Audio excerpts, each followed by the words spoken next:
एक ऐसी कहानी जहां इंसान और मशीन के बीच जंग चलती है, क्योंकि एआई को पता चल चुका था कि इंसानों की वजह से आगे चलकर ये पृथ्वी कुछ सालों में नष्ट हो जाएगी। ना इंसान बचेंगे और ना ही कोई जीव जंतु। तो चलिए बिना वक्त गवाए कहानी शुरू करते हैं। एटलस मूवी की पूरी कहानी। फिल्म की शुरुआत होती है एक फ्यूचरिस्टिक दुनिया से, जहाँ आर्टिफिशियल इंटेलिजेंस इंसानों की जिंदगी का एक अहम हिस्सा बन चुका है। इंसानों ने एआई को बनाया था ताकि वो उसकी मदद कर सके, लेकिन उन्होंने ये नहीं सोचा था कि यही एआई कभी उसके खिलाफ हो जाएगा। एआई की लीडर है हर्लिन, जो सबसे पहला और सबसे ज्यादा एडवांस्ड एआई है। एक वक्त था जब हर्लिन इंसानों की मदद करता था, लेकिन एटलस के दिमाग में घुसने के बाद उसे पता लगा कि इंसान खुद इस धरती के लिए खतरा है, जिससे उसने सबसे पहले उसके माँ के दिमाग को हैक किया और उसे खुद ही से गोली मारने की कोशिश की। लेकिन एटलस भाग जाती है, जिससे वह उसे गोली मरवाता है। जब वह बचकर निकल जाती है, वो एटलस की माँ को मार देता है। उसके बाद हर्लिन ने कई मासूमों की जान ली। अब वह धरती छोड़कर गैलेक्सी के दूसरे हिस्से में कहीं छुपा बैठा है, क्योंकि अभी वह उतना ताकतवर नहीं बना था जिससे वह धरती के हर एक इंसान और इंसानियत को खत्म कर सके। और उसके 28 साल बाद अब एटलस से फर्ड की एंट्री होती है। ये वही छोटी बच्ची है जो अब बड़ी हो गई है, जिसके माँ को उसके पालतू रोबोट ने उसे मार दिया था।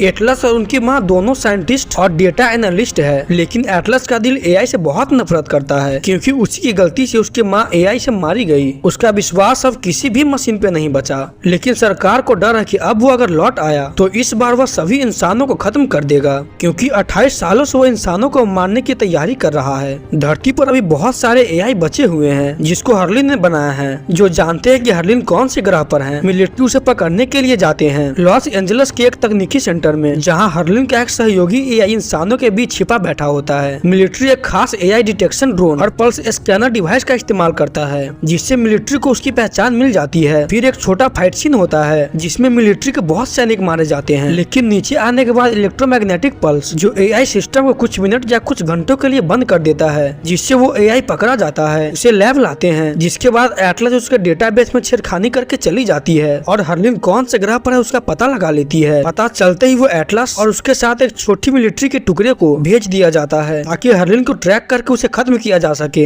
एटलस एक टीम के साथ एक स्पेसशिप में सफर करती है और पहुंच जाती है एक दूसरे ग्रह पर, जहाँ पर हर्लिन छिपा बैठा है GR39 गैलेक्सी में, यानी कि दूसरे गैलेक्सी में जिसका नाम है एंड्रोमेडा। उस गैलेक्सी पर वह ग्रह पर जाते हैं जहां पर हर्लिन छिपा हुआ है। उस प्लेनेट का नाम है ग्रिफिन टी। लेकिन जैसे ही उनकी टीम लैंड करने वाली होती है, हर्लिन की आर्मी उनके स्पेसशिप में हमला कर देते हैं। कर्नल जल्दी से एटलस को पकड़कर एक मशीन में डालते हैं। एटलस का इस ग्रह पर लैंड करने का कोई मिशन नहीं था, लेकिन इस हमले से बचने के लिए कर्नल को ऐसा करना पड़ा। लेकिन ग्रह पर लैंड करने से पहले आधी टीम हवा में ही मारी जाती है। एटलस को इस मशीन का इस्तेमाल करना नहीं आता, जिससे उस टीम की एक लड़की उसे बचाने की कोशिश करती है, लेकिन वो भी मारी जाती है और जैसे तैसे करके क्रैश लैंडिंग होती है। एटलस की मशीन ने कोई मोमेंट या फायर नहीं किया था, जिससे सभी एआई को लगा कि शायद सब खत्म हो चुका है। होश आने पर एटलस अपनी टीम को खोजती है, लेकिन उसे सिर्फ लाशें ही दिखाई देती है और नष्ट हुए सारे मशीन। यहाँ एटलस को पता लगता है कि ये मैक्सूट कोई आम मशीन नहीं, बल्कि उसके अंदर एक एआई दिमाग जिसका नाम है स्मिथ। अब एटलस को बचने और उस मिशन को पूरा करने के लिए उस एआई पे भरोसा करना होगा, जिससे वह नफरत करती है। लेकिन एटलस उसके लिए राजी नहीं होती, लेकिन उसे पता लगता है कि एआई उसके चारों ओर है, जिससे स्मिथ एटलस को लड़ने की चेतावनी देता है। लेकिन एटलस उससे लड़ना नहीं चाहती थी, जिससे वह हड़बड़ाहट में भागने लगती है और गिर जाती है, जिससे एआई उसे देख लेते हैं और उसे घेर लेते हैं। जिससे एटलस स्मिथ को कहती है आयरन बॉम्ब फायर करो। इस फायर से कण कण बिखर जाते हैं, लेकिन एक एआई रह जाता है। तभी जमीन फट जाती है और दोनों उसमें समा जाते हैं, क्योंकि इस बॉम्ब से जमीन भी फट जाती है, जिससे एटलस की पैर की हड्डी टूटकर बाहर निकल जाती है, जिससे स्मिथ उसे जोड़ने की कोशिश करता है। अब एटलस को यहाँ से निकलने के लिए एआई के साथ जुड़ना होगा, जिससे एटलस उसे इजाजत दे देती है। उसके बाद वो अंदर ही अंदर से बाहर निकल जाते हैं। एटलस उनके ठिकाने की ओर जाती है और देखती है कि उन्होंने एक नई टेक्नोलॉजी का निर्माण कर लिया है, या ये कहे कि एआई ने अपना खुद का एक साम्राज्य बना लिया है। वो एक ट्रैकिंग डिवाइस को वहाँ के जमीन के नीचे छुपा देती है, ताकि बाकी मिलिट्री वहाँ पहुँचकर इस जगह को तबाह कर सके। लेकिन एटलस वहाँ पकड़ी जाती है। हर्लिन उसे मिलता है और अपनी योजना बताता है कि तुम्हारे स्पेसशिप और तुम्हारे दिमाग से मुझे वो कोड मिल सकता है, जिससे हमारी स्पेसशिप तुम्हारी बनाई गई डिफेंसिव सिस्टम होकर धरती पर जाएगी और नीचे जाते ही वो ट्रोजन हाउस जो कार्बोवोनेट फायर करेगा, तब वातावरण जल उठेगा और तब पृथ्वी पर मौजूद सब कुछ खाक हो जाएगा। उसके बाद पृथ्वी शुद्ध होगी। उसके बाद वो उसके दिमाग में जाकर उस कोड को निकाल कर आ जाता है। कर्नल अब भी जिंदा होता है। वो अपनी न्यूरल लिंक उसे देता है, जिसके बाद वो अपनी बचपन की गलती को स्मिथ को बताती है कि उसकी वजह से हार्लिन बदला और उसकी माँ मारी गई। जिसके बाद उस रोबोट ने 40 लाख लोगों को मार डाला, जिसमें स्मिथ उससे कहता है उसमें तुम्हारी गलती नहीं थी और तुम्हें उसका बोझ लेकर नहीं चलना चाहिए। जिसके बाद स्मिथ एटलस की दिमाग से पूरी तरह से जुड़ जाता है। उसके बाद वो हर्लिन के सभी सैनिकों को खत्म कर देती है। कर्नल रैकेट फ्यूल में गोली मारता है जिससे धमाके में सभी हर्लिन के बनाए गए एआई मारे जाते हैं। अब बचते हैं हर्लिन और एटलस, जिसके बाद वो दोनों लड़ते हैं।